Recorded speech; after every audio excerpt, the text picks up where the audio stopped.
in an NBA Cup game where we're fighting for our life and we're trying to hang a banner, you can't make that call when two teams are fighting as hard as they are to win a cup. That should be the take this morning. Currently, I don't have that much confidence in Purdy as a top 10 quarterback, and that sounds unfair, but I'm just going off body of work the last handful of weeks. I still think there were a lot of plays, and he made the plays, but he underthrew them so bad. I don't know how healthy he is. Here, man. I'm going to say something controversial. They were wearing all yellow. I'm going to say something controversial. Oh, baby. Oh, my goodness. Is right, Tim Roy, the voice of the Golden State Warriors right here on 95.7 The Game. I mean, we're 888-957-9570. We got Niners and Rams later on today, a huge Thursday night football game. Niners lose. Their season's over. They lose. Their season is over. But we're going to start off with the Golden State Warriors and what happened last night in Houston. Just a disaster at the end of the game. They go scoreless over the last 3 minutes and 3 seconds. They blow a 6-point lead in those last 3 minutes. They commit 22 turnovers. These possession shots, we're going to get right into it. 888-957-9570 is the number. Everybody on YouTube, shout out to you guys. I'm sorry about the chat, but you guys are brought to you by First NorCal Credit Union for a low rate, auto loan, apply online, or just ask for First NorCal Finance. He got the dealer. 888-957-9570 is the number. Too many times out of stretch, this team is going scoreless and not being clutch. Now, the officiating was a problem. We're going to get to all that. Bill Kennedy was a mess last night. It was an absolute joke, and I don't give a damn if he's good with karaoke and a microphone and singing in karaoke. I do not care. I do not care. I love Fitzpatrick. But forget Bill Kennedy for a second because he mucked that game up and they lost control of the whistle. That's not why the Warriors lost last night. 2:19, shot clock violation. 1:39, shot clock violation. 1:03, Draymond forces the pass to JK, turnover. And then we get to the final possession. And was there a foul on Fred VanVleet on GP2? You could have called that foul on a loose ball, but I would have liked GP2 to hold the ball, but maybe he didn't want to go to the free throw line. I don't know. But to call that foul at the end of the game there, loose ball, Steve Kerr, we're going to play this out. He was hot. But I go back to when Steph Curry had the ball. And 12 seconds left, 11 and a half seconds left. He goes up, he shoots it. There's a 3.5 second discrepancy between the shot clock and the game clock. So if you hold the ball and say you shoot it with 4 seconds left on the game clock and you wait till 1 second, I don't care if it is a bad shot or what. You shoot it, it's going to be a scramble drill. Game over. Game over. So, you think about the shot, and I think Steph Curry, look, it's a great shot. You're not going to tell the greatest shooter in the world in the history of the NBA to not shoot the ball. But I think what happened was he saw Dylan Brooks. He was in Houston, and he was thinking about that night. I think he was thinking about that night. And it was like, ooh, I got a good look. I could end it right here, hit the dagger. Boom, we're up 4, game over. But the situation is, we talk about with the 49ers, clock management, and that was not good clock management. And the Warriors did themselves in, and they lose to the Houston Rockets. So now they play Sunday at Chase Center against Klay Thompson and the Dallas Mavericks. They will not be going to Las Vegas. It's just there's so many elements of this one. Obviously I'm going to get to Bill Kennedy because I'm going to lose my mind on him because look, he's not the reason, but boy, he's a clown. Clown show, like at NBA officials, clown show, straight up emoji. Steph is rising. I took the screenshot. 12.6 is when he starts to, come up and shoot it with 9 on the shot clock. And it's like, guys, you have been in the game for so long. And I know when you were at your apex and in your prime, you could get away with those because you're constantly hitting those. And we don't think about it because you normally make those kinds of shots. But you have to play the numbers and the percentages. Yeah. You have to understand situational basketball. And I thought that their half-court offense was disgusting. And they were taking forever to even get the ball into the front court. I mean, they had an 8-second violation. If you told me they had 10 shot clock violations, I would have believed you in yesterday's game. Credit Houston for playing hack-a defense, physical. Let me just dare Bill Kennedy's crew to call a foul in the backcourt, mug you a defense. It was disgusting to watch. And then the Warriors themselves had self-inflicted wounds. The Draymond Green turnover, great example. It's the little things, right? And I'm not trying to crush guy. He had a huge three. I'm not crushing him, but I'm just citing an example. Lindy Waters is in the corner and he throws a cross-court pass to Podziemski. Pods wants to catch it beyond the 3-point line so that he can catch and shoot. No, that's a play. You've got to attack the ball. You take one step toward the ball. It doesn't get deflected by Dylan Brooks. You don't give up a layup in transition for an easy dunk. Like, these are the little things, and I feel like all the little details right now with this Warrior team, they're starting to frustrate me, and I thought the lazy execution in the half court where Steph is deferring. Kuminga is trying to attack the basket, which I appreciated. They were late getting into their sets. It was a nightmare. But in particular, the refereeing, and I'm going to get right to it. When Draymond Green fouled Şengün, with 3:23 on the clock, right, and Bill Kennedy walked over to the scorer's table, and it zoomed in on him, and he did his little, we're going to review the foul. It was like my guy was auditioning for a movie. Well, I told you the empowerment that the referees, when they sit there and they get in front of that camera, it's like, no, take that away from them. It was his one shining moment. No. Whether it's Bill Kennedy, whether it's Mark Davis, whether it's Zach Zarba, whether it's Scott Foster, whether it's Gucci Man, take away their camera time. We don't need the camera time. We just don't need it. Bill Kennedy at one point told Steph Curry during the game he missed a blatant foul on Steph. Blatant foul. He makes it. And Bill Kennedy says, yeah, that's my bad. That's my bad. Stop talking to the players and pay attention to the damn game. It's unbelievable. I mean, so Bill Kennedy just made a mess of it. He was clueless on the play. But when I think about the Warriors, and it's like, this is Denver, the Denver game. Yeah. Where they go scoreless in the last 2.5 minutes and change, and it gets outscored 21-6 in the last 6.5 minutes. It's the San Antonio Spurs game where you blow that one. It's the Brooklyn Nets game where you fail to execute down the stretch and you let Brooklyn get comfortable and get hot, and they go ahead and score 128 on you.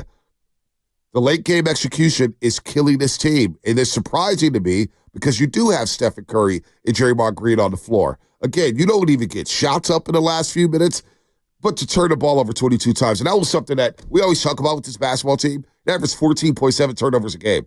They committed 14 turnovers at the half. At the half, they have 14 turnovers. I will credit Houston for being tenacious and daring the officials to call fouls. Like that's right now. If I was going up against the Warriors and Steph wants to bring the ball up the court, I'm guarding him full court. Think about this though. Not to cut you off. You talk about fouling and being physical. They were hacking. There was only 25 total personal fouls last night. Did you watch that game? No, I'm saying the Warriors were only called for 11 fouls. The Rockets were only called for 14. The Rockets shot 10 free throws. The Warriors shot 9. So I was watching that game thinking, there was only 19 combined free throws shot in that basketball game. But then you and only 14 personal fouls. In that spot. Right, well, you missed it. Ball situation, 1,000 feet away from the rim to give them 2 free throws. That's my problem with the officials. Does the game flow matter? If you're not going to call all game, how can you call? Well, they lost control. There? But I don't want to lose sight of the fact they were that bad. the Warriors lost this game. Of course they did. Controlled this game, and they lost this game. So I don't want to get into blaming officials, but Steve Kerr, he was hot. He was hot. Listen to Steve Kerr after the game. We're going to call it a loose ball foul on a jump ball situation with guys diving on the floor with the game on the line? Exactly. This is a billion-dollar industry. You got people's jobs on the line. I am stunned. I am stunned. I give the Rockets credit. They battled back. They played great defense all night. But I feel for our guys. Our guys battled back, played their asses off, and deserved to win that game, or at least have a chance for one stop at the end to finish the game. And that was taken from us by a call that I don't think an elementary school referee would have made, because that guy would have had feel and said, you know what, I'm not going to decide a game on a loose ball 80 feet from the basket. Now, we got more on this because he said at elementary school, I think Dan Dibley right away. Would Dan Dibley make that call? Here's Steve Kerr. More on Steve Kerr on that last play. I've never seen a loose ball foul on a jump ball situation 80 feet from the basket with the game on the line. I've never seen that. I think I saw it in college one time 30 years ago. Never seen it in the NBA. That is unconscionable. I don't even understand what just happened. Loose ball, diving on the floor, 80 feet from the basket, and you're going to give a guy 2 free throws to decide the game when people are scrambling for the ball. Just give them a timeout. Give them a timeout and let the players decide the game. That's how you officiate. It's so funny because they called a foul on Jonathan Kuminga, which was a foul. I think it was a foul at the end of the day because it looked egregious. But I'll say this. A few seconds prior to that, GP2 scrambles on the floor, and you see Fred VanVleet flying in and hits him on the back. Flies in, just boom, and there's contact on the play. Now, You could say GP2 should have held the ball. Maybe Steve Kerr sees GP2 with the ball, scrambles and calls a timeout, all that stuff. Maybe GP2 holds it on. Maybe he doesn't want to hold it because his shooting right now has gone awry. GP2's not shooting great. Those are all facts. But that was a foul. That was a foul. But GP2 gives it away, and they scramble, and you call a foul 80 feet away from the hip. In that game that we saw guys just kidding. That was street basketball. That reminded me of being in the projects or something. It's like, man, we ain't calling no fouls today. Guys just getting slammed, getting hammered. So, look, man, that was awful. That was Bill Kennedy and his career. And you know what? Similar to baseball a few years ago, when they had the problem with the shifts and the games going too long and umpiring, and we're talking about robot umps. The NBA is now in that situation where they got to rectify some things here. The officiating this season, and you know me, I try not to talk about the officials at all. We have fun with their scouting reports or whatnot, but on a nightly basis, I just see these guys look clueless. It's bad. These are the best referees in the world. These guys are clueless. Fonte, clueless. It's a microcosm of the entire league's frustration.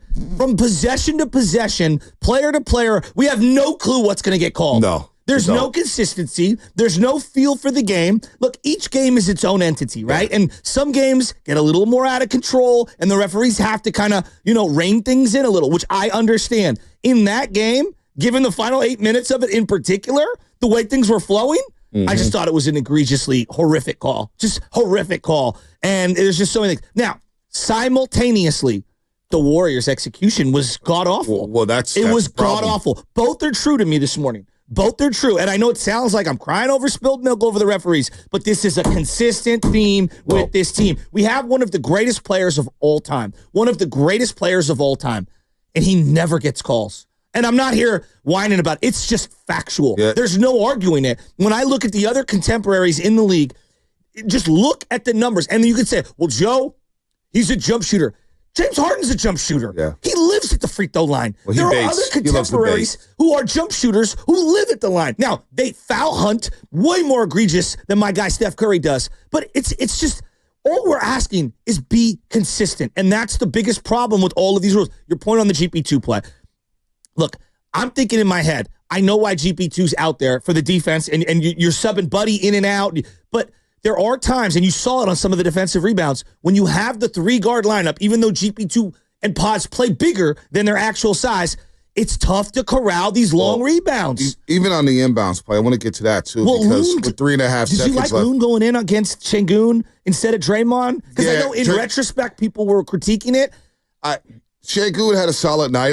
I thought Looney, I was surprised, actually, he scored against Looney. I thought it was the right call because Şengün was...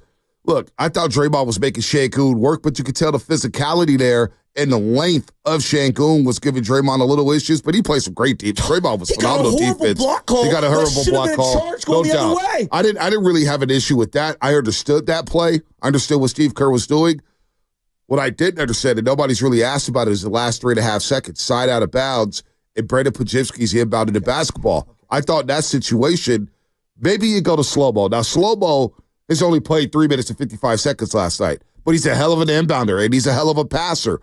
Or you get Draymond, and you look at the set that they ran, everything was spread out. So if Draymond's going to be the screener in that situation, the Rockets, they're going to have no problem letting Draymond free because he's so far away from the basket, and they're not worried about him shooting. So it's easier for them to switch on to Stephen Curry in that situation. So going to Vučević to inbound the basketball, it should have been a 5-second violation. It's almost 6 seconds where he took it. It was a 100% It was 5-second violation, so he gets the ball back and gets the shot blocked. But I just wondered, could you have found another inbounder in that situation with 3.5 seconds left? Let me ask you this, because you were only down, one. You didn't need a 3. They kind of acted, they were playing, the last 2 possessions, they were playing like they were down. That's what I'm saying. And so to me, I'm like, we couldn't throw the ball to the block. Yeah.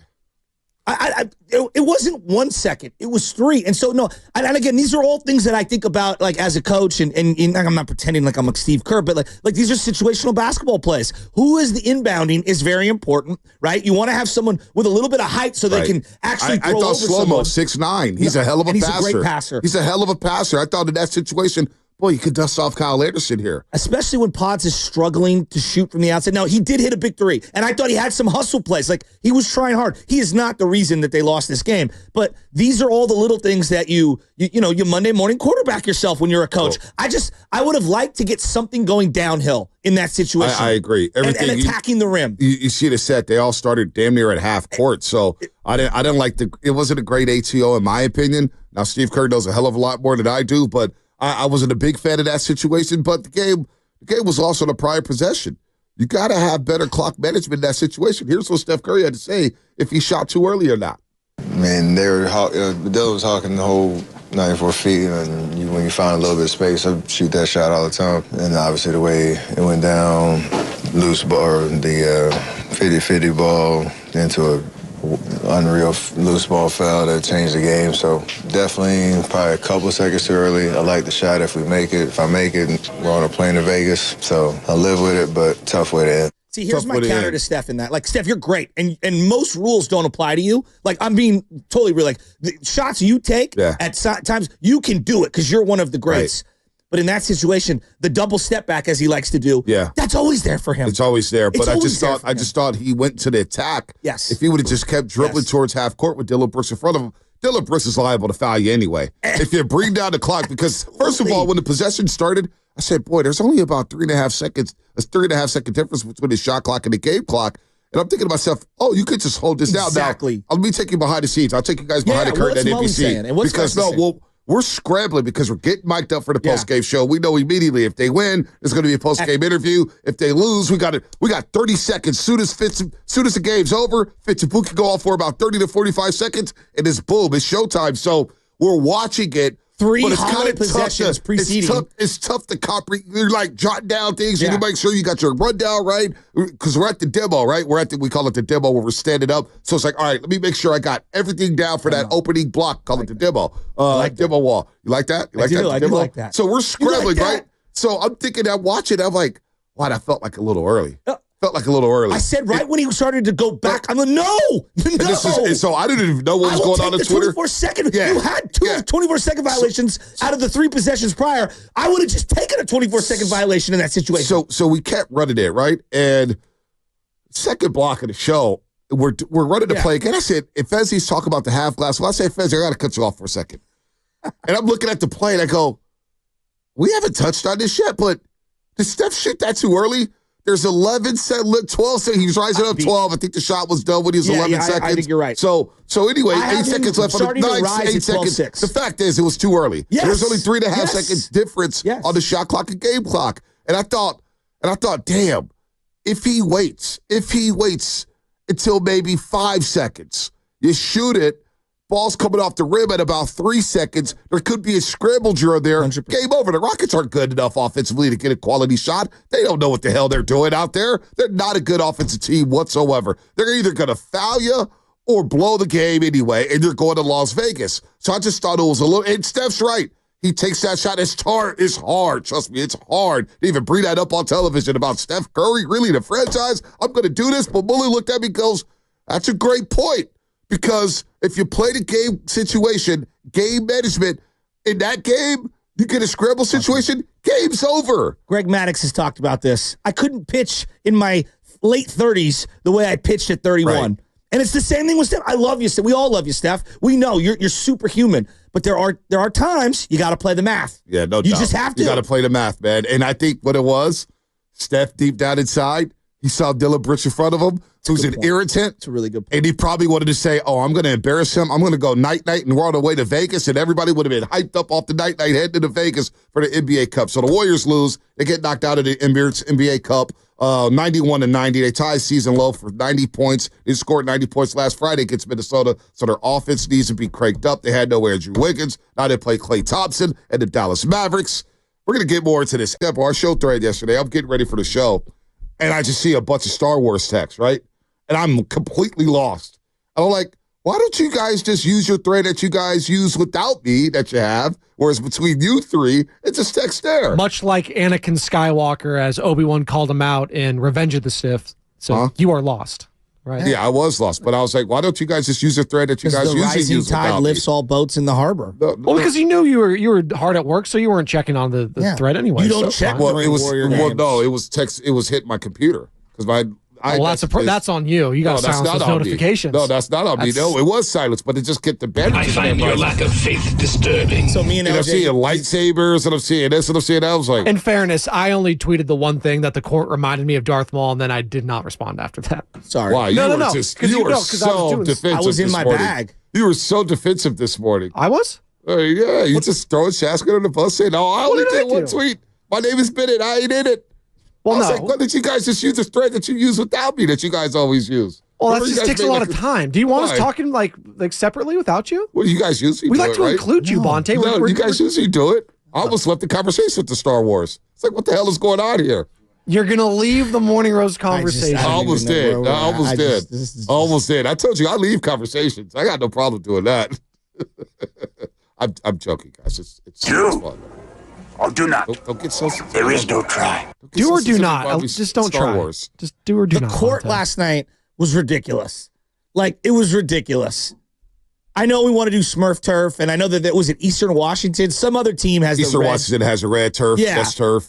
Eastern Michigan has the green turf, I think. Well, Obviously, Boise with the blue.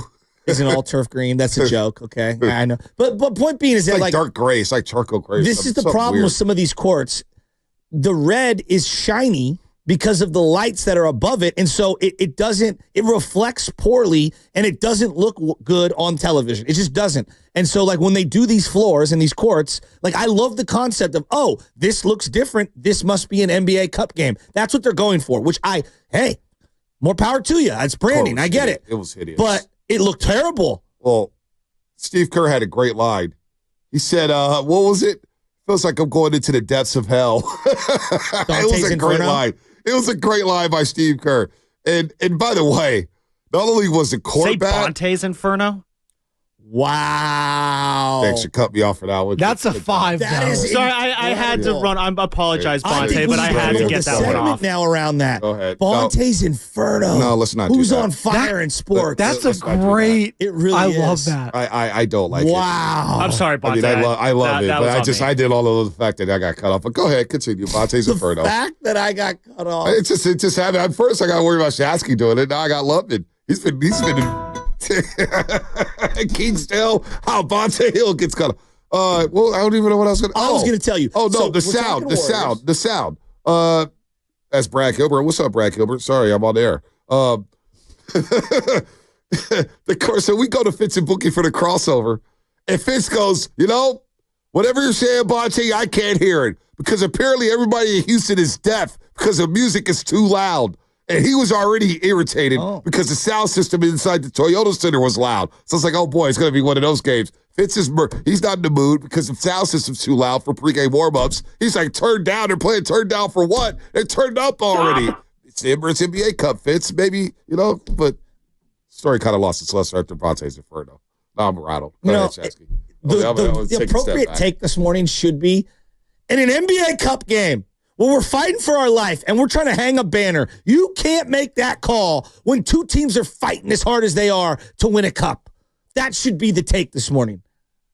Here's Steve Kerr. Did he want to go to Vegas? Because some people thought the Warriors maybe were taking a dive. I don't buy that. They wanted to win. I'm not ready to answer that question. I'm pissed off. I wanted to go to Las Vegas. We wanted to win this cup, and we aren't going because of a loose ball foul 80 feet from the basket with the game on the line. I've never seen anything like it in my life, and that was ridiculous. Thank you. He was hot. Steve was hot. He was hot, but he was hot about the turnovers. He gave Houston their credit. Look, I look at some of these winning categories. I always look at this stuff. Points off turnovers. Warriors gave up 30 points off turnovers. The Rockets, they were plus 12 in that category. Plus points off turnovers, 30-18 Houston. Think about points in the paint. You needed more balance last night. Houston doesn't really have a lot of shot blockers, even though they're 6th in the league. I don't really fear them as a shot blocking team. Well, the Rockets get 58 points in the paint. The Warriors only 40, especially when the three ball's not hit. They only shot 31% from the three-point line last night, 12 of 38. You don't go to the paint, you don't get easy buckets. Second chance points, Rockets plus 3. Fast break points, Rockets plus 4. Free throws. The Warriors just 4 of 9 from the free throw line. The Rockets 9 of 10. And the Warriors, not only are they turning the ball over at a rapid rate right now, they're dead last at free throw shooting. Bonte, they need 2 things, and it's so evident to me. They need another big to help complement Kevon Looney, either in front or behind Kevon Looney, depending on how it breaks down. So Vučević is a guy I got to get. I got to get him. Got to get him. And I got to get Dennis Schröder. I got to get a guy who can facilitate in the half court, knock down a shot. He will get to the free throw line. He's a pest. He's just another playmaker late in games, gives you combinations, options, somebody to put in there. They need those 2 positions. If they make those 2 trades, I actually think that this is a really good team. I don't know if they're a championship contender or all that. I just think it's a really good team. They're just a little away. TJD, love the guy. I do. He's a young player. I'm not ready to write him off in terms of his career, but right now he's in a funk. He cannot catch the ball. He cannot finish around the rim. It's a problem. I need a veteran big that I can rely on. They just don't have that right now. Let's go to Logan in Sebastopol. Wow. I love Sebastopol. Last time, well, Logan, I got to say, Sebastopol gives me nightmares. I'll tell you why. Junior major team, San Francisco Seahawks. We beat Sebastopol as a junior major in Pop Warner football. We beat them the first time around at Enley High School. It was hot as hell. So the last time you went there was 30 years ago. Yeah, but then we played you guys in the playoffs. It was in the mud field at Rancho Catati High School, and you guys beat us 6-0, and I never forgave Sebastopol after that. I love Sebastopol. The farms, the all the different milk out there, Strauss family Logan. Milk. Let's do this. I have the sickness, Logan. Let's go. What's up, Logan? What's going on, guys? I wasn't expecting that, but yeah. I just want to talk about, man, these Warriors. What are they doing? It's just feels so unlucky at this point. I feel like they had 2 back-to-back 24-second violations last night. That was crazy. Followed by a Draymond Green throwaway. They had 4 shot clock violations yesterday, Logan. I know it was ridiculous. It was it made me feel like the Niners and the Warriors. I mean, the Niners have been doing 3 times this season. The Warriors looked like the championship teams throughout the first games. I feel like they were getting lucky, but these last 6 games, oh my goodness! Have you seen any iteration of the championship teams would do this? Oh man, I was watching with my dad last night, and I was like, oh, don't let him hang around, man. And I woke up hot today, man. I want to go to Vegas, Yeah, you know what? I wanted that Vegas game too. Were you going to go to Vegas? Huh? Were you going to go to Vegas? No, I wasn't going to go to Vegas. No, him. No. Oh, maybe. He was excited. Yeah, some people would. See, we wanted the cup. Yeah, well, I at least wanted a Saturday game. So I could have Sunday off. I love how it's always for the calendar. Selfishly, I want a Sunday off. But now we get Klay Thompson and a pissed off Kyrie and a pissed off Luka Doncic Sunday and a return of Klay Thompson. Why are they at Chase Center? Off? Because they just lost to SGA in Oklahoma City. Shouldn't and they had terrible games. Well, we're going to be pissed off, but they're going to be pissed off too.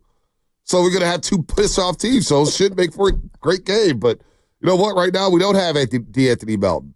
And Andrew Wiggins has his right ankle impingement. I thought he was going to be good to go yesterday, and he wasn't. Yeah, they need him. You missed him. And you're going to need him against Luka and Kyrie on Sunday. So the Rockets are down 6, and it's 1:39 left. GP2 enters the game for Buddy Hield. And Şengün, he missed an 8-foot shot. They get an offensive rebound. They run a quick set for Fred VanVleet in the corner. Potts gets caught up in the screen, can't get out. VanVleet nails it. Now all of a sudden you're up 3, you call a timeout.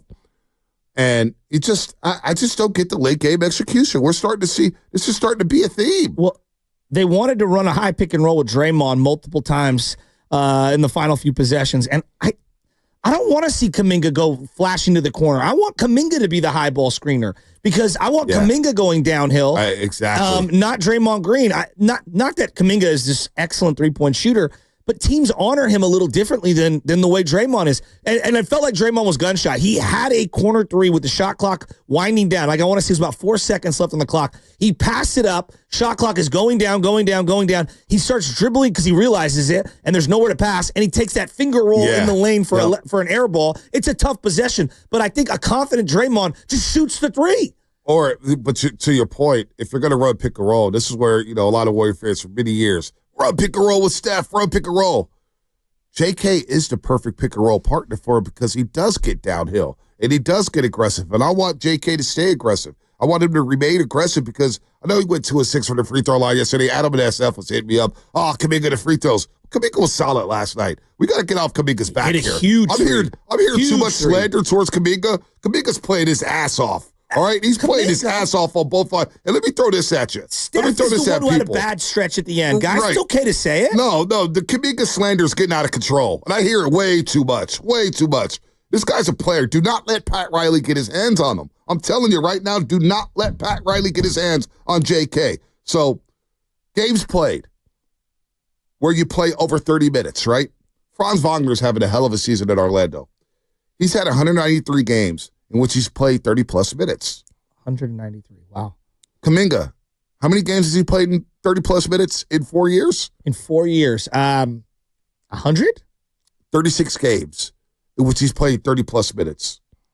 So, Wait a minute. in those games, So Franz has almost 200, and he has 36. Yesterday Wow. made 37. Wow. Yesterday made 37.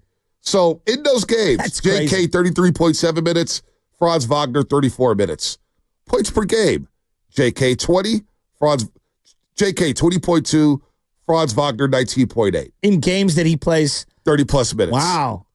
30-plus minutes. Wow. Points per game, rebounds per game. 5.6 rebounds for JK, 5 for Wagner.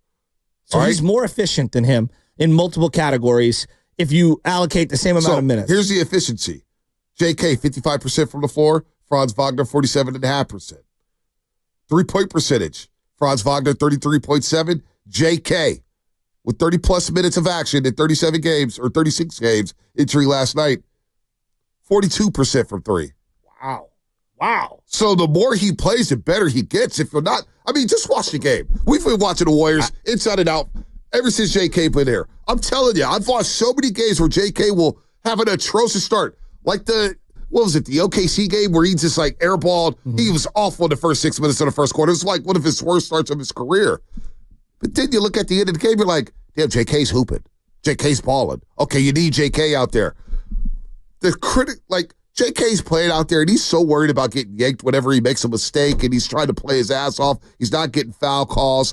I feel bad for the guy sometimes because he just gets raked over the coals, and people just blame him. He's not making the mistakes down the stretch. Again, this goes back to that road trip a couple years ago when the vets were out there and they were blowing games against Miami and Orlando, not the youngins. So JK needs to play. And last night, in the game against Houston, he gets his 20 points, he gets his 7 rebounds, hits a big corner 3, sets his feet, bangs it off a double with Steph Curry, finds him right there. I'm just saying, man, we got to get off JK's back. He's one of our best players.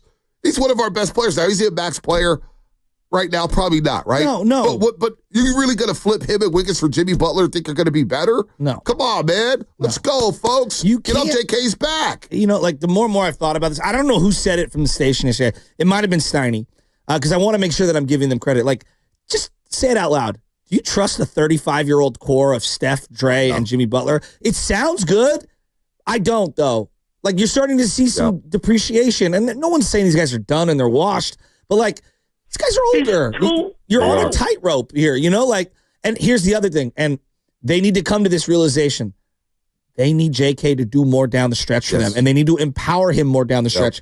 JK hit the big 3. Yep. Now, he did split the free throws. He's got to do better on the free throws. He's got to be better. I would argue. Efficiency numbers are down. But they need to utilize him in the half court down the stretch. I'm not saying you got to give him the ball and get out of the way. No, that's not. I actually think that's the worst thing you could do in this situation. Right. But what you need to do is run that 1-4 pick and roll with him and Steph at the top of the key. I totally agree. I thought Steph was struggling to dribble the ball in the half court yesterday because of all the ball pressure. And so you got to take a little off his plate. I know you want to get certain matchups. They tried to get Jalen Green matched up on him. I get why you want to do that. But you also have to have optionality. It can't just be, let's bleed the shot clock down and take a desperation 3 late. No, he's not in his prime anymore. I don't get the hatred towards JK, man. It's just too much. I hear from people on there. I hear from what is it? It's scapegoating.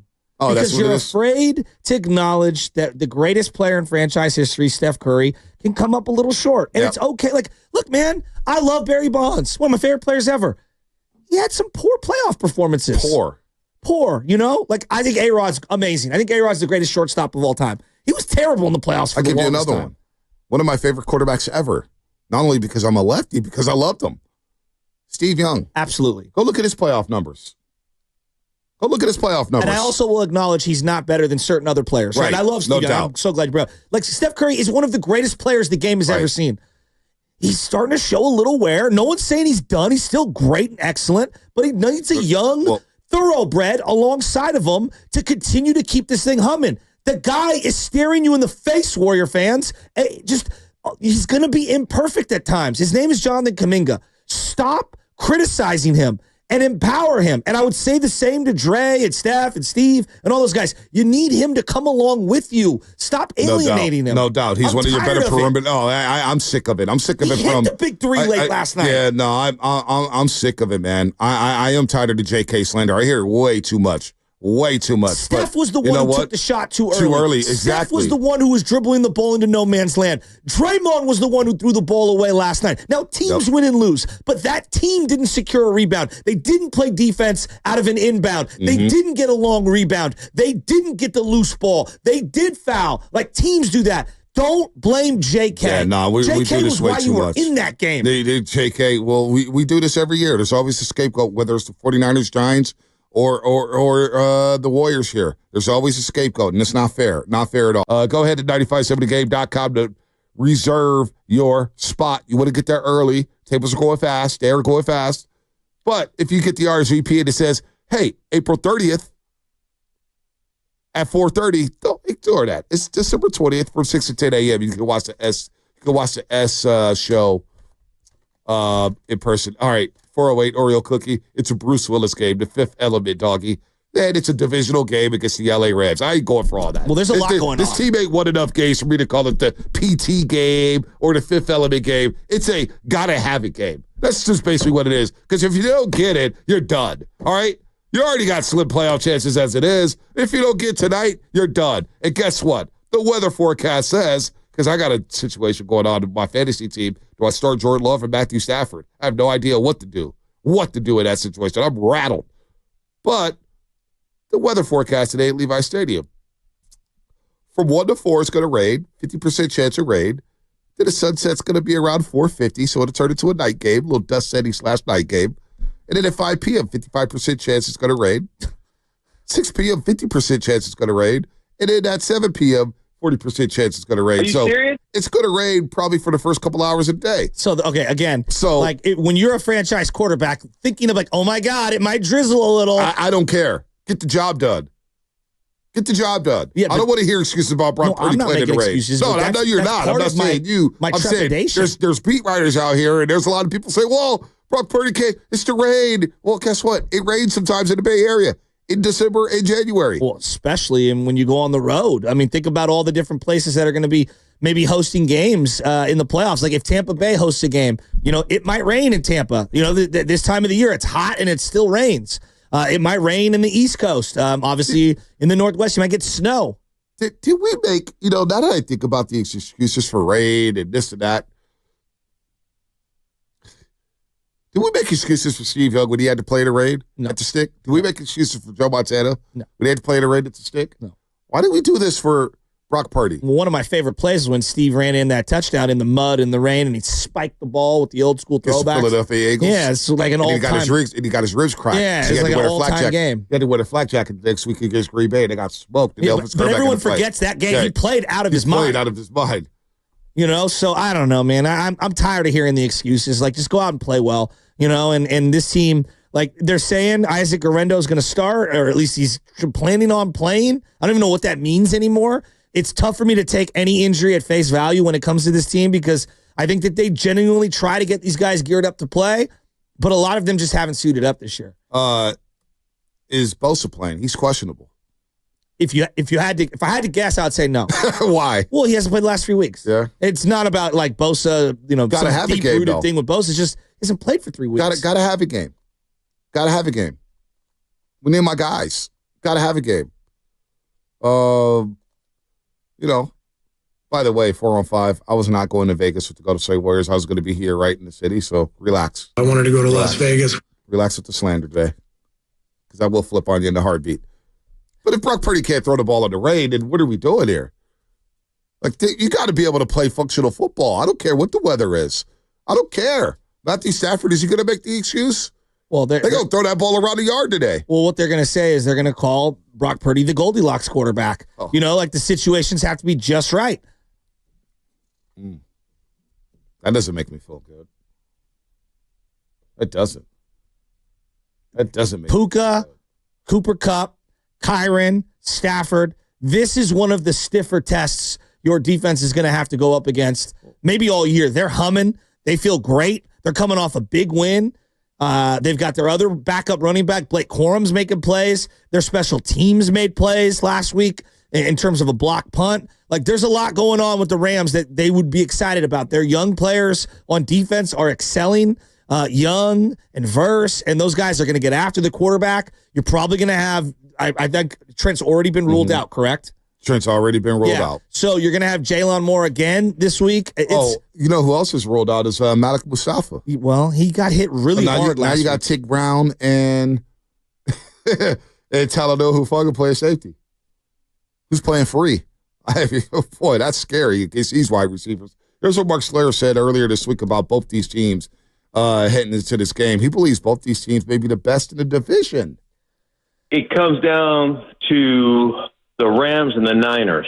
And obviously Seattle's winning right now, and they're making some plays, and Big Cat Leonard Williams is probably playing the best football of his career. But I honestly think the two best teams, when I watch those teams, deficiencies up front for Seattle are alarming. They're winning in spite of their lack of being able to block and do things. So that's an alarming watch for me. But the two teams that I look at and think those two teams can play are the Rams and San Francisco. Well, the standings don't say that. Yeah, what?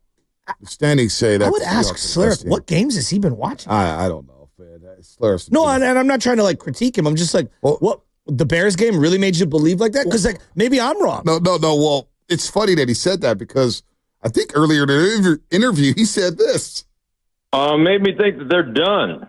Stick a fork in them. They're they're still 2 games out behind Seattle right now.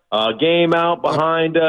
I think they're tied with Arizona. Game out behind the LA Rams. The LA Rams in that division control their own destiny, and we saw what they did to the Buffalo Bills. Unbelievable performance by the 2 wide receivers in Puka Nacua and Cooper Kupp and Matthew Stafford. So I still think the same thing. I think they've dug themselves too big of a hole. They have not been able to compete offensively. They have not looked the same that they normally look, and have not created the explosive plays that we're used to watching them, create. And I think right now it feels to me to be a little too late.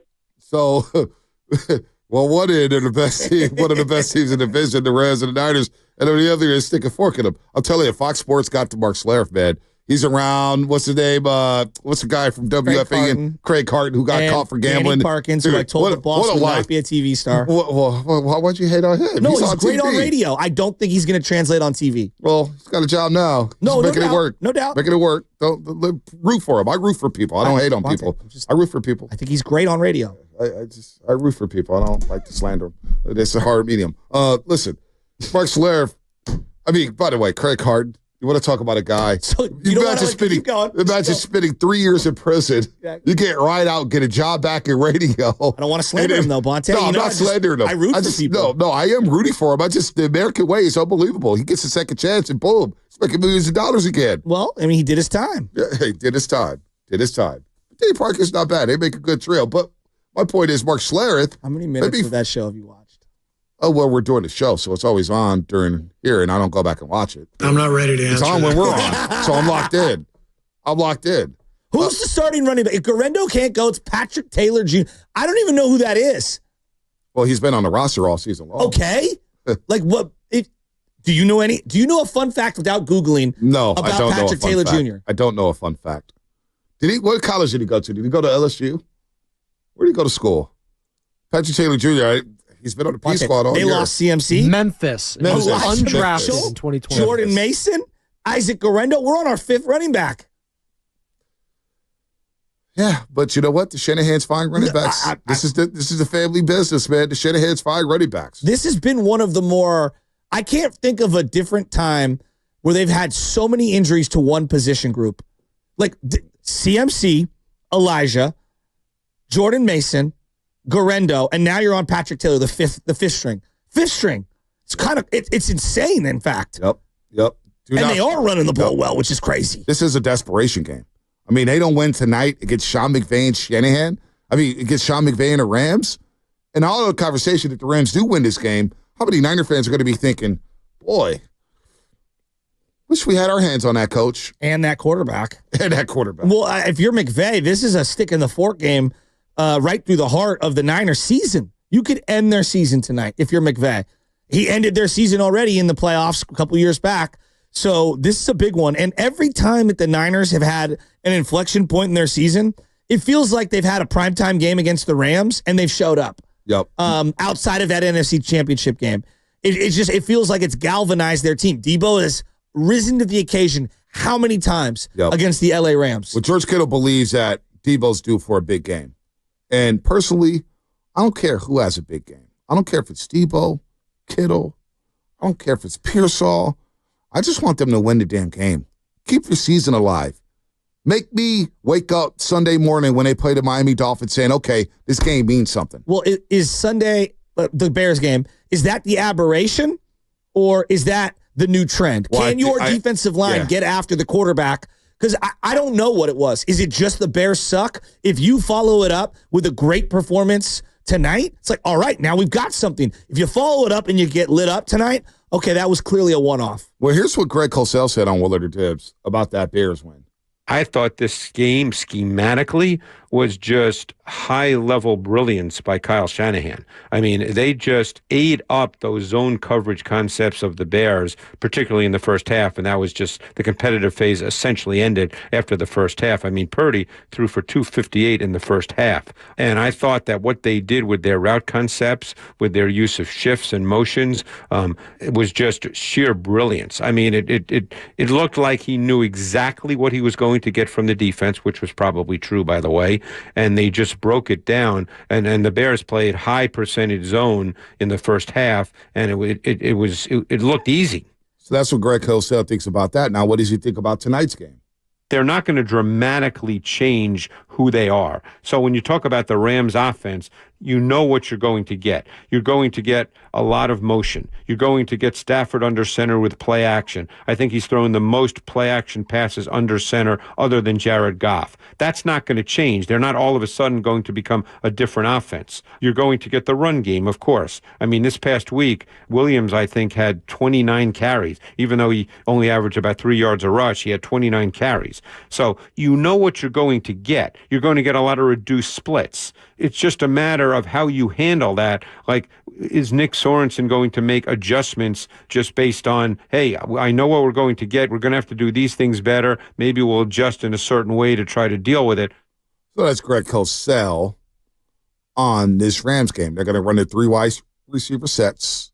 They're going to have Stafford under center, as Greg Cosell mentioned. A lot of play action pass. Baldy said it earlier this week, the quick game, receiver screens, quick outs. They really know how to work the matchups. And if you play zone against the Rams, you're going to get ate up. So what are the Niners going to do? Are they going to be able to play man? I don't know if you can play man against these wide receivers. If you play zone, Sean McVay and Matt Stafford knows how to carve that up. And Puka and Cooper Kupp, they find the spots. Tutu Atwell's playing well. This DeMarcus Robinson kid is balling. This is a tough offense to deal with right now. And it feels like their run game is the best it's been in multiple years. Oh, it's humming. Right? So the thing from the last game, which feels a lifetime ago, but the last time they played the Rams, there was no Puka, there was no Cooper Kupp. But what they did against the 49er man coverage was the most impressive. Yep. They had rub routes, they had crossers, they had drags, they had guys in motion. I thought McVay, in the second half specifically, was outstanding. And I thought Matt Stafford was like, wow, vintage Matt Stafford. Yep. That was like one of the best versions I've ever seen of him. But Purdy was excellent against them last game. He was. But it was also in a dome. Perfect elements. Now we're outdoors in a little rain. And it does, like, I'm not trying to joke about this. There is a thing. He does not play as well in the rain. That's not good then. I mean, but the Philadelphia game was in the rain, and the early first half, I'm talking about last year, first half was sloppy, and then they started to get it going. But it has been a problem. If you look at a lot of his games where there is inclement weather, he barely shows up. He drops the ball in the pocket. There are errant throws. And I know that that's not exclusive to Brock Purdy, all the other, but you've got to be able to overcome that as a franchise quarterback. Man. Do you think that's an absurd sentence? I don't buy it. He played at Iowa State for a long time. All right, he had to play some inclement weather in Iowa State in the Big 12. I mean, you're playing in Kansas. You're playing. Nebraska's been in the Big 10 for a while, so you're not playing there. But you're playing in Kansas. You're playing in Oklahoma. Playing in Iowa. Like I don't. Maybe it's a thing, and if it's a thing with Brock Purdy where he can't throw in the rain, then to your point earlier this week about people comparing Purdy and Burrow or whatever, I don't want to hear it. These great quarterbacks play in any weather. I'm sorry. I just don't buy the fact that a quarterback just can't throw in the rain. If you can't throw in the rain, you can't play quarterback. Come on, man. This is football. But how many games have we had with some kind of crummy weather and he hasn't really... It's Cleveland game. Yep. Buffalo game this year. That's wow. That was bad. The Green Bay game? He didn't play Green Bay. Playoffs? Oh, the playoffs. Was that's bad. right. It was bad. He was awful for 3 quarters. I mean, awful. bad. Just be real. He was great at the end, but he was trust bad. me. Oh, I know. He was bad. I know. I called it Jimmy S. Called it Jimmy Jr. There was a lot of old no throws. Hell, even Greg Olson. I was doing a play-by-play, sent you guys a video. It's like, yo, this dude is awful. He's throwing behind Ayuk. He almost threw 3 picks in 3 plays in a row in that game. So again, like when I see these weather games, right now it's not good. I think he could shut up me and a lot of critics because when the elements are great, I don't have a lot of worries about Brock Purdy. But when it rains a little, I do worry because he does tend to have balls sail on him. He doesn't drive the ball the way his arm isn't the greatest to begin with, but he can't really drive it as well as he can. And he's had multiple balls just slip out of his hands in the pocket. I'll be watching tonight for that. I'm not going to subscribe to that. He can't play in inclement weather yet because it's been a small sample size. And I do want to give him the benefit of the doubt in the Green Bay playoff game that Deebo did get hurt in the first quarter. I bet you the game play was catered towards Deebo Samuel. He got knocked out by Jair Alexander when he popped his shoulder, and he was gone in that game. So I don't want to single out Brock Purdy and say that he just can't play in the rain because the team was making mistakes in that game as well. They couldn't stop the run against Green Bay. Aaron Jones was running all over that defense. And we got very fortunate that the kicker Anders Carlson, missed the kick to go up 24-17. So tonight, if you can't play in the rain, then I think maybe it is a conversation.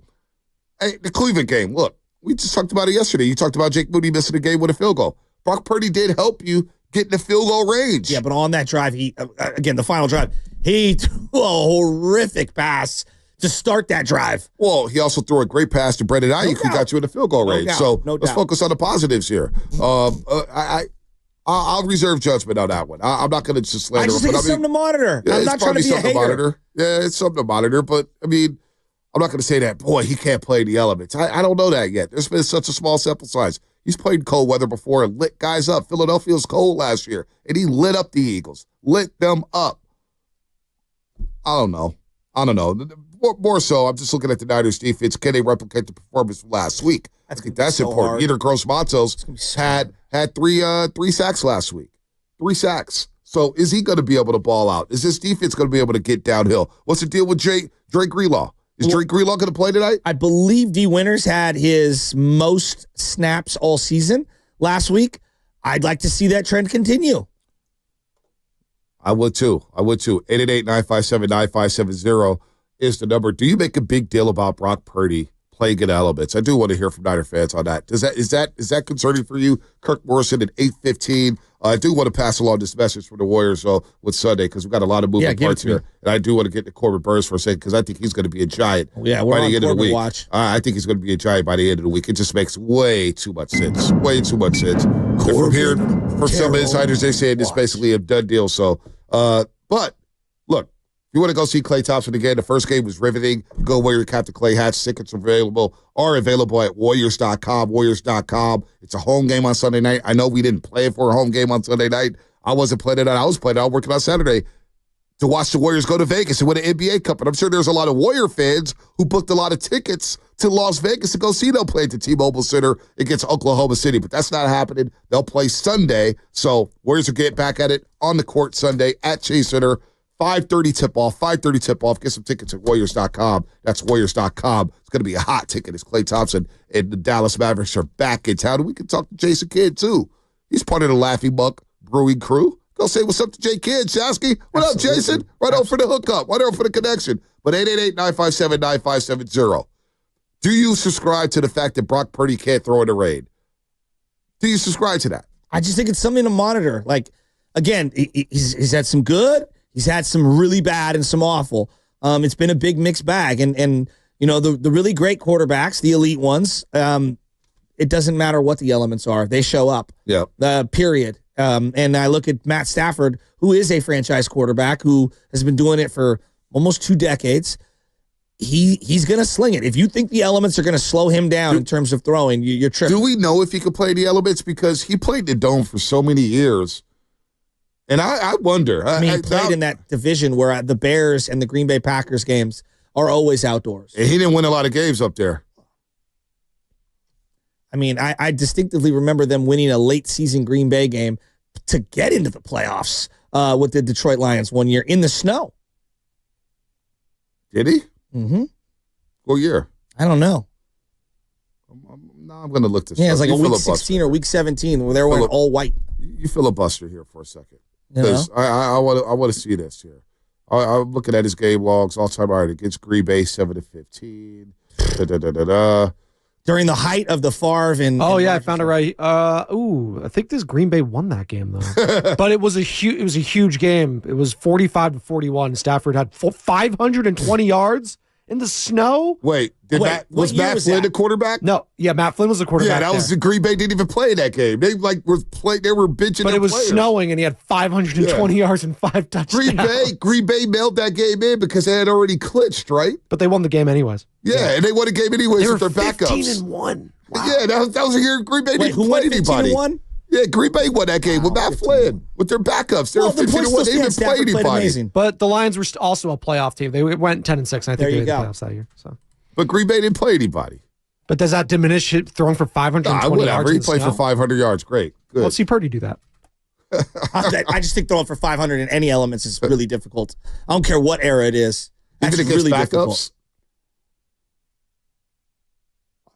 I don't know.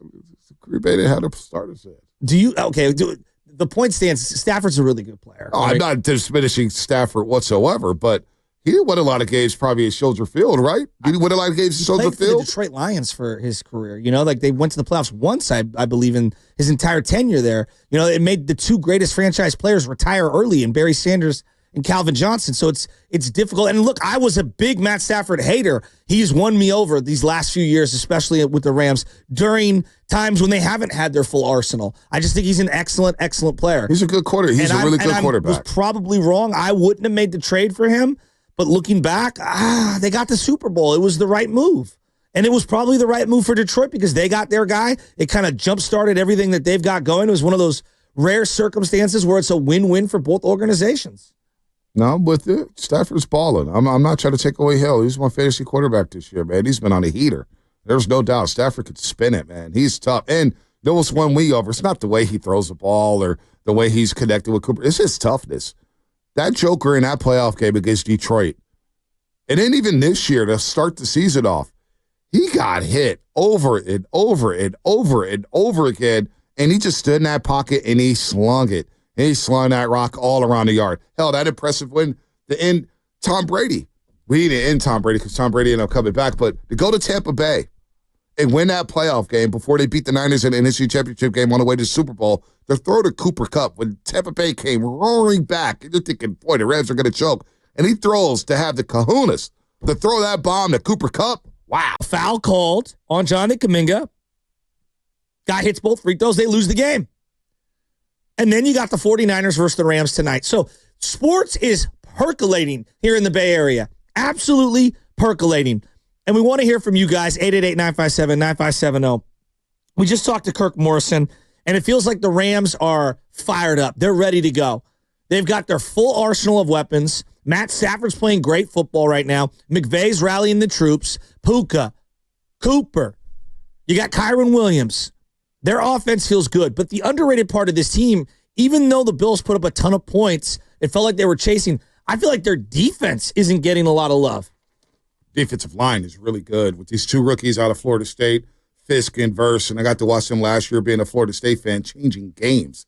And it was unfortunate that Jordan Travis, I truly believe this. If Jordan Travis doesn't get hurt for Florida State, the stock of Verse and Fisk go up, and they're not second-round picks.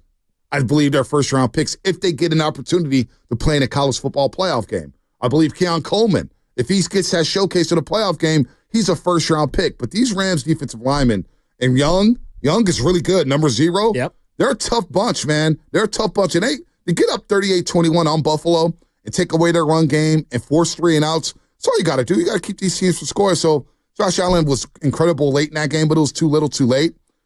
Who was it? Here's his name. Byron Young, Brayton Fisk. You got Verse coming off the bench. Verse starts. Jared Verse, number 8. He's a great player. And they got some no-name defenders who seem to be in the right place at the right time. So this Rams team is getting better and better. They play with high IQ, but it's their offense that leads the charge. It's McVay with his game plan, all the motions, all the 10 personnel, the 11 personnel. They never play with a fullback. They're going to be in single-back sets all night long, whether it's 1 tight end and 3 wide receivers or 4 wide receivers and no tight ends.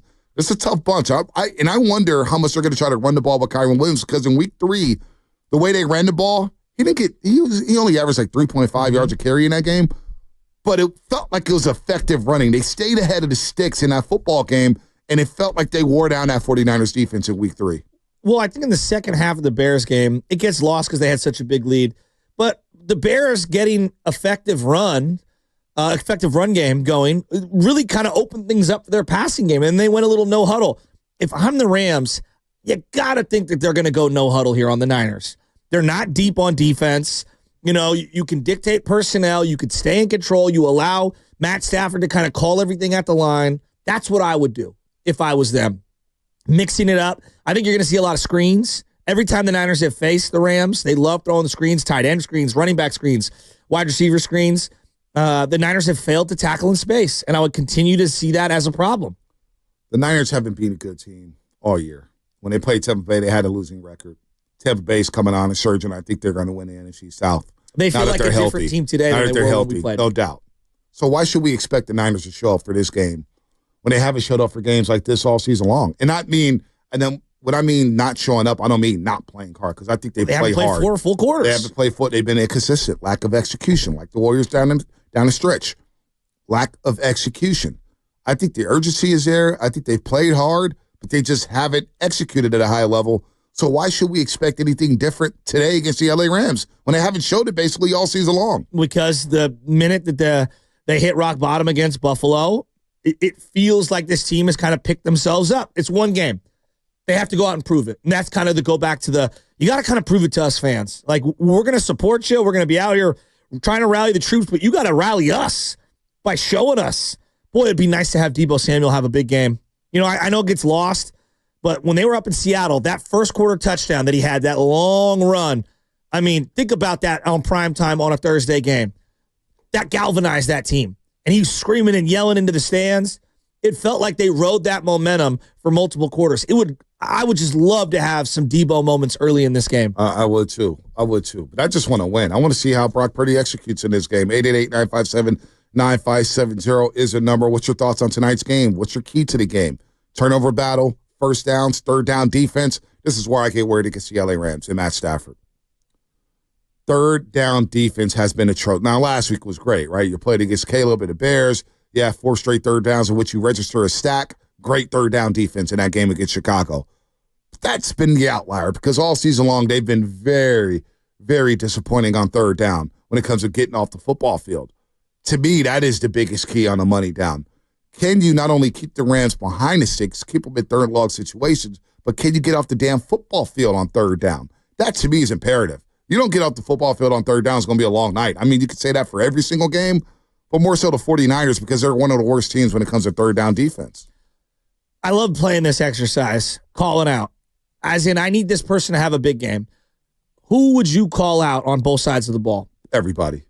It's not. Pick someone. No, I can't, because football's not played like that. You can, but it's the quarterback on offense. I'll try to play the game, but honestly, I don't really care about who's going to ball out or not. I just want a damn win. It's got to be, and it can't just be one guy. This team is not good enough to lean on one guy right now. With all the injuries they have, with all the execution problems and guys coming, like, there's no Trent Williams. Barch gets hurt last week, so Aaron Banks is coming back into the lineup, coming off a concussion. He hasn't played in a few weeks. Malik Mustafa, one of your more impressive rookies, is out tonight. So now you got to go back to Jair Brown, who's played terrible at the safety spot this season. So now he's next to Hufanga, who just came back, and now he's got to come back and guard these jokers, these wide receivers. Holy smokes. So to me, this game doesn't come down to one guy. It comes down to I'm calling out the entire damn team plus the coaching staff. I know you wanted me to play the game, and I'm here for that. But tonight is about everybody. It's about the entire damn team. It ain't just Deebo. It ain't just George Kittle. I need all these dudes to ball out tonight. All of them. Yeah, that's where I'm at. I need the quarterback to play ball security. When he doesn't turn it over, it feels like the offense is prolific. When he turns it over a couple of times, it just feels like things get a little stagnant and the offense isn't explosive. The specific turnovers, when they cross the 50, have crushed this team. Not just the quarterback. Other people have put the ball on the ground, but missed field goals, botched attempts on fourth down. They've had a lot of different mistakes on the other side of the 50. They can ill afford to have that happen again. And then I look at on defense specifically. I'm gonna call out the specific trio of their cornerbacks. They're going to have to play an excellent game. And I know pass rush is going to be totally tied to that, and I get it, but we cannot have defensive holdings and pass interferences down the field. This is going to be a unbelievable test for Renardo Green, Charvarius Ward, and Deommodore Lenoir. So I think it's got to be the whole squad. It's got to be the D-line, which is connected to the DBs. The D-line's got to get pressure on Matthew Stafford because if he has time all day long, it's not going to matter. He's going to carve up your secondary. I don't care if you got Deion Sanders. I don't care if you got Rod Woodson. If you give Matthew Stafford time within this offense, he's going to carve you up. So it's got to be the defensive line with pressure. It's got to be these DBs play their asses off, Charvarius Ward and Deommodore Lenoir. And I wonder if the Niners are going to play more man defense because if he plays zone against McVay and he knows where you're going to be in these spots, you can get carved up by Matthew Stafford in his offense. So to me, this has got to be the ultimate team game. It really does. I hear you. Deebo stats though. Yeah, I hear you. It's got to be the entire. It's got to I hear you on the game, and one guy's got to do this and that, and you want to call out fight. That's fine. I'm calling out the whole damn team. Okay, you got to put together 4 quarters as a team. But Deebo's owned the Rams in 9 games, not including that one NFC Championship game. He's got almost 50 catches, 650 yards, 3 touchdowns. That's receiving. Rushing, he's got 4 touchdowns, 155 yards on 25 attempts. They're 11-3 when Deebo gets at least 5 rush attempts. 2-0 this year, Jets and the Bears. So I think this is a heavy Deebo game, some way, somehow. I think they got to get Deebo rolling. And I think blocking is a big portion of it. They threw a screen last week to Deebo out on the edge, and both Brendel and whoever the other guard was just completely whiffed on their blocks. Completely whiffed. Bobby and Los Altos didn't want to talk to us? What was the conversation? Lovely had like a 3 minute. He had some questions about the Doobie Awards and some other stuff. He wanted some Warriors conversation too, and I told him to call back when we're talking about the Warriors. Oh, what did you want to talk about with the Warriors? We'll find out when we start talking Warriors again. Deebo has 1 touchdown this year. Brandon Ayuk had none. 1 touchdown this year. And it was that Seahawks game. It's not surprising because one touchdown for Deebo's not surprising. No, it's not surprising. Came into camp. No. Hear me out. Yes, 1 touchdown is alarming. McCaffrey not having a touchdown is alarming.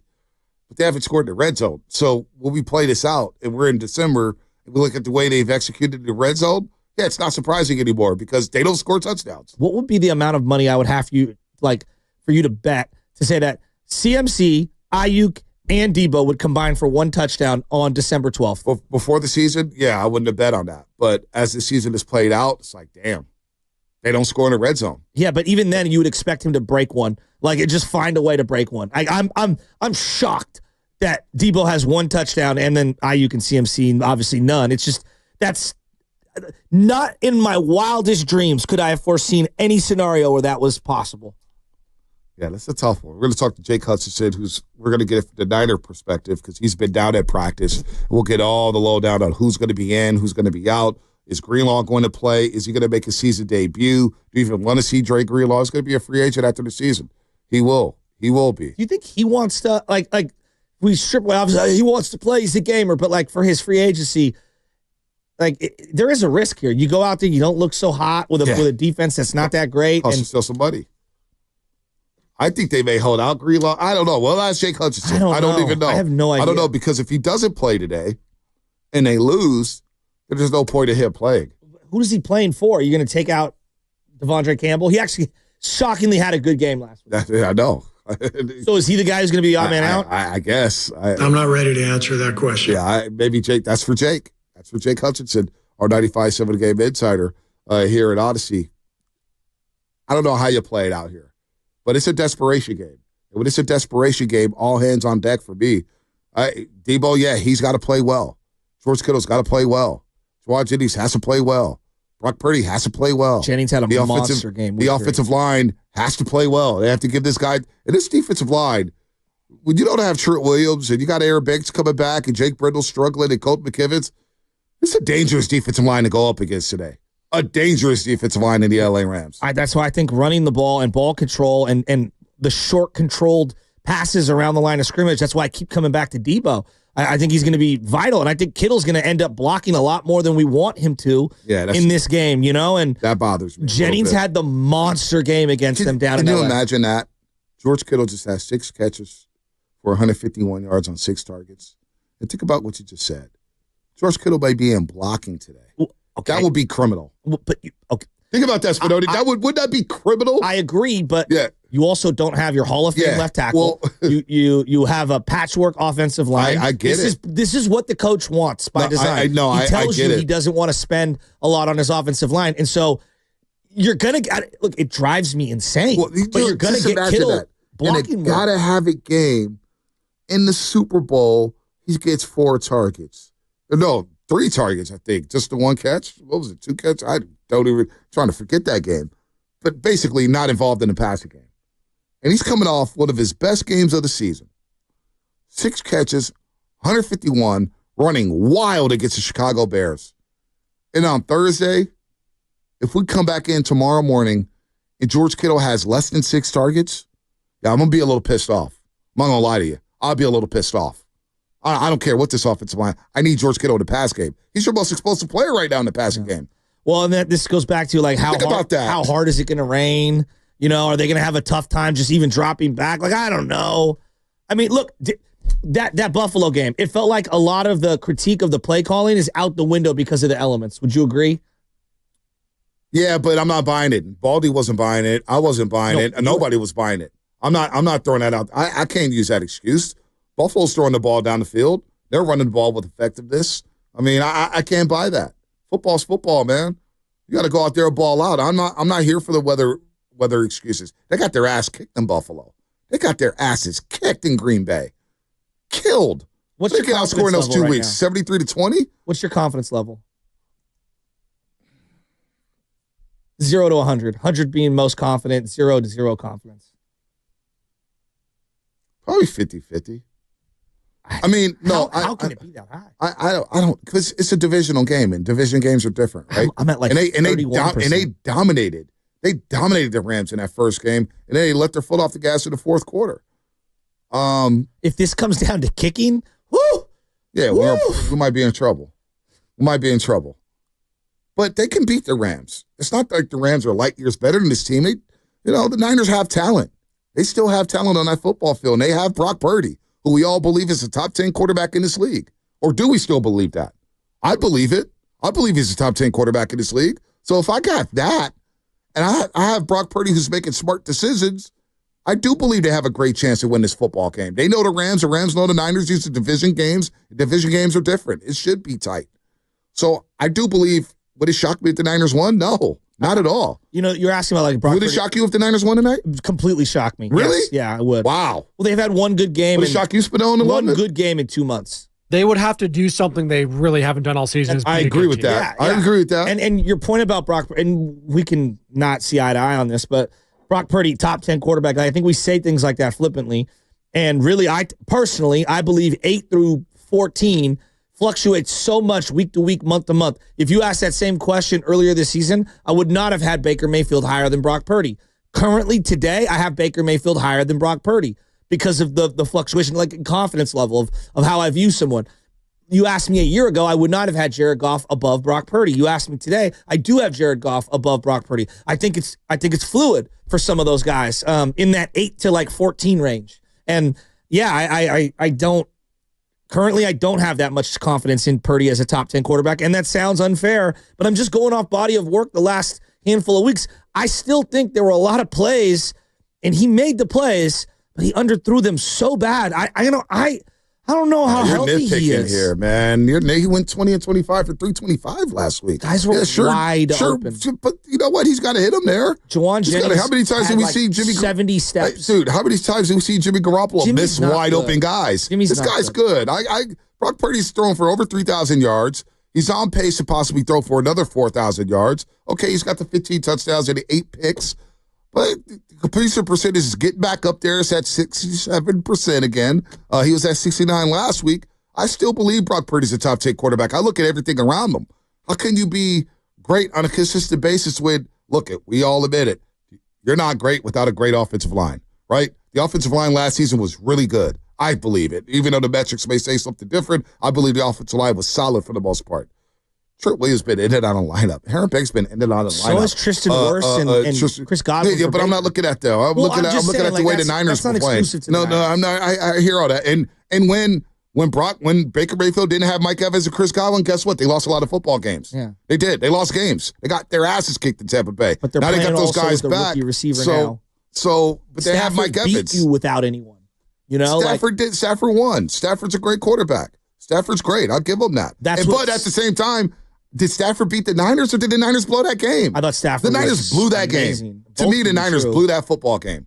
They blew that game. Stafford was pretty incredible. He was incredible. Matt Stafford still hasn't beaten the Niners as Rams quarterback at Levi Stadium. Right. But Brock Purdy was excellent. Weird. Brock Purdy was excellent in that game in week 3. Excellent. Last time Rams starters, because last year was Carson Wentz, so I'm not really using that one. But prior to that, it's been since October 21st, 2018, where Rams starters have won a game at Levi Stadium. Well, that was 39-10. Yeah, Todd Gurley. Look, all whites. I'm going to say something controversial. They were wearing all yellow. I'm going to say something controversial. Matthew Stafford, right now, I'm sure a lot of people take Matthew Stafford. He's the more accomplished quarterback, no doubt about it. The better arm, better IQ, all that. But Brock Purdy was a better quarterback on the field in week 3. He was a better quarterback. I mean, if I gave Brock Purdy Tutu Atwell and whoever he was throwing to, I don't know, man. I thought that Stafford, given the circumstances, was pretty damn good. Dude, Brock Purdy threw for 292 without George Kittle and Deebo Samuel. And he was throwing a out-of-shape Brandon Ayuk and Jawan Jennings. He threw 3 touchdown passes at SoFi Stadium. Brock Purdy was a better quarterback on the field. I think we've learned now Jawan Jennings is pretty good. Right, he's good. But Brock Purdy was a better quarterback on the field. Okay, well, all right. Threw for 292 and 3 touchdowns in that game. You know what happened in that football game? Special teams blew it. Yeah, he gave up a punt fake. You missed a field goal. Ronnie Bell dropped a dime that would have got Brock Purdy over 300 yards in that game and got them to win. But Purdy also missed Brandon Ayuk over the top. There's a lot of different things that happens.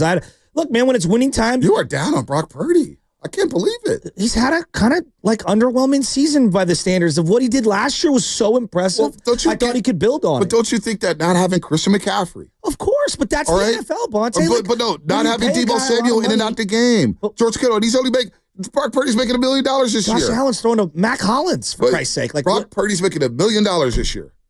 I understand, but I'm judging him based on the algorithm of they want to pay him a lot of money, and you're asking me all things equal. And when I add all these things up, those are all the determining factors. You don't get to play with the superstar team every single week. That's the NFL. I think Brock Purdy, for the most part, has some bad games. Sure.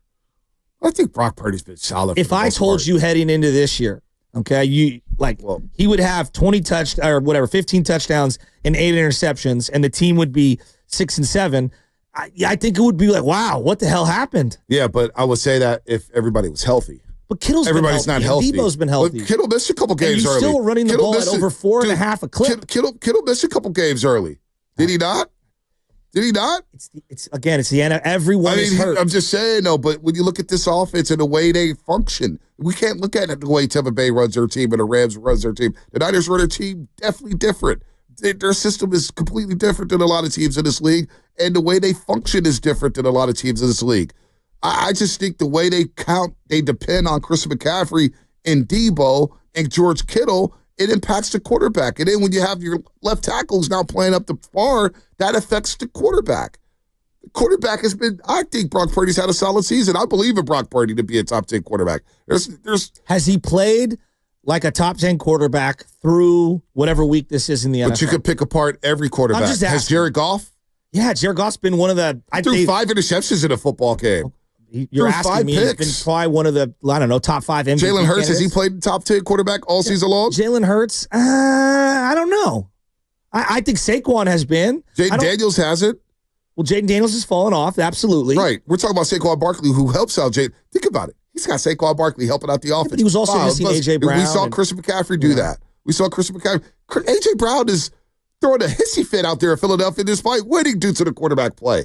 What about Baker Mayfield? Has he played like a top 10 quarterback all season long? No, but this he last hasn't. month has been really impressive. He hasn't. And they're now running in the formula. It looks like they're going to win that Has division. Patrick Mahomes played like a top 10 quarterback all season long? Patrick the metrics will tell you no, but he's got one loss. He has one loss because the defense has been great, but their offense is not functioning at a high level whatsoever. The guys who's played like a top 10 quarterback consistently, in my opinion, Lamar Jackson, Josh Allen, Justin Herbert hasn't. Justin Herbert's been pretty good. He hasn't played like a he's top been 10 quarterback pretty good. consistently. He's had a better year than Brock. He hasn't played like a top 10 quarterback consistently. That's just my opinion. Let's go to Nick and Berkeley. Hey, look, man, all these quarterbacks, they've all had bad games. And you got the injury bug, and then you got the gambling bug. And our defense is the one that's been giving up late drives in the fourth quarter, giving up when we had the lead. You know what I'm saying? But let's get hyped for the Rams. When has the Rams really dominated us? Let's go out and just smash Stafford tonight, man. What's up, man? It's go time, man. Isn't Greenlaw coming back tonight? I hope so. We're going to talk to Jake Hutchison at 9:20 to get the lowdown on that.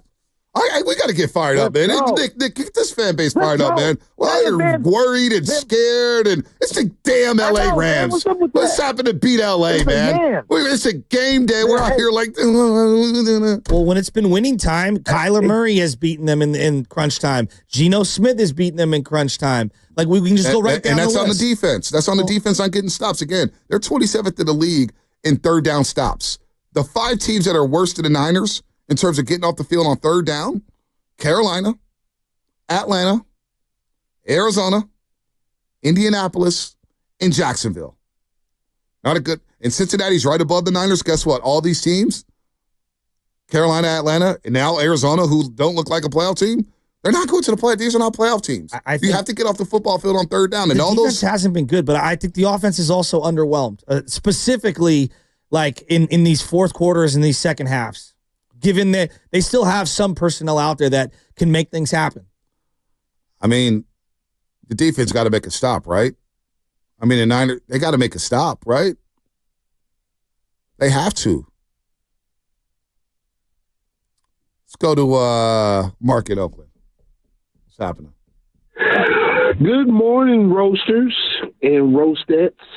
How y'all doing, Shasty and Bonte? Just trying to dodge raindrops. You know how it is.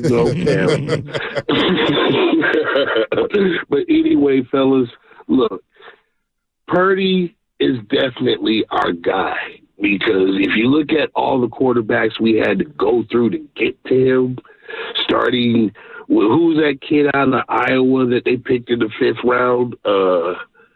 Casey, what's his name? Beathard. Yeah, C.J. Beathard. And we started with Brian Hoyer. I don't know how that dude gets a job in the NFL, but Kaepernick can't. That's another story. And then Nick Mullins. And then we finally get Garoppolo, who takes us there but really can't take us there. And we get a kid that can actually throw timing routes for once. And that's Brock Purdy. Is he worth the $60 million that he's in line to get? No, but he probably should get 52. But the bottom line is, if you look at his numbers last year compared to this year, they're really not that different. The only difference is the team is healthier, and we had a better defense last year, even though last year was when our defense started falling off. My thing is this. When you replaced Wilkes with Sorensen, you should have known that that was going to be a downfall. A guy that never coached defense before. Why couldn't you get a Ryan, like a Rex or a Rob, if you wanted somebody to have your defense stout? Because that's what's giving up our games. It's the defense. Look, Mark in Oakland, I'll subscribe to that. Now, I want the offensive security defense at times, but when I think about the Arizona game, James Conner went crazy in the fourth quarter, ran the ball down their throats, and they stole that football game. You look at the Rams game in week 3, special teams, you miss a field goal, you give up a punt fake to keep the Rams in the game. They're down 4th. They're about to lose. They're about to tap out. You give up a punt fake on 4th and 6. 4th and 6 or 4th and 6, whatever the hell it was, and they get 7 yards. And then you give up a big punt return at the end of the game. And then you give up the big deep ball to Tutu Atwell, or you get called for pass interference, Devondre Campbell there on the sideline. Then I look at the Seattle game where Geno, you don't execute. All right, I'll give it on the offense. You don't execute on 2nd and 11. You don't make that pass to Deebo Samuel. That's on Brock. I'll give it.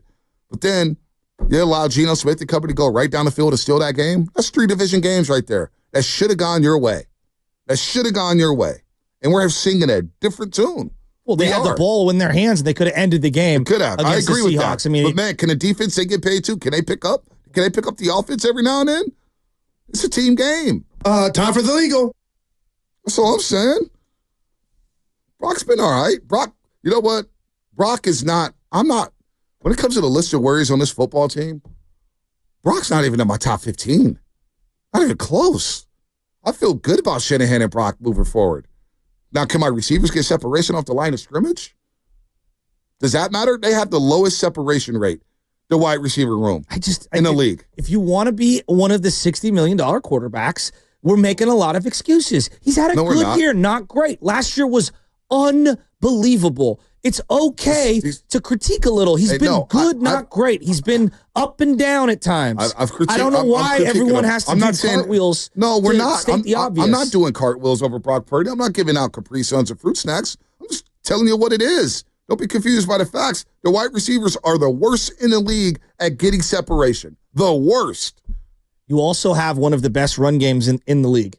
Whether it's yards per attempt or game. Like they are a prolific run team. And you've had that opportunity all year. They have stalled out in the red zone. They haven't thrown as many touchdowns. There's more interceptable plays than there were last year. There's a lot of stuff saying, like, again, he's not awful. No one's saying he's awful. Just hasn't been as good as we wanted him to be. And you were hoping with another year under the system that he'd be able to maybe put a little more on his plate this year and be able to carry you to some victories when things fall apart around you. But look at all the factors, though, man. Look at all the factors.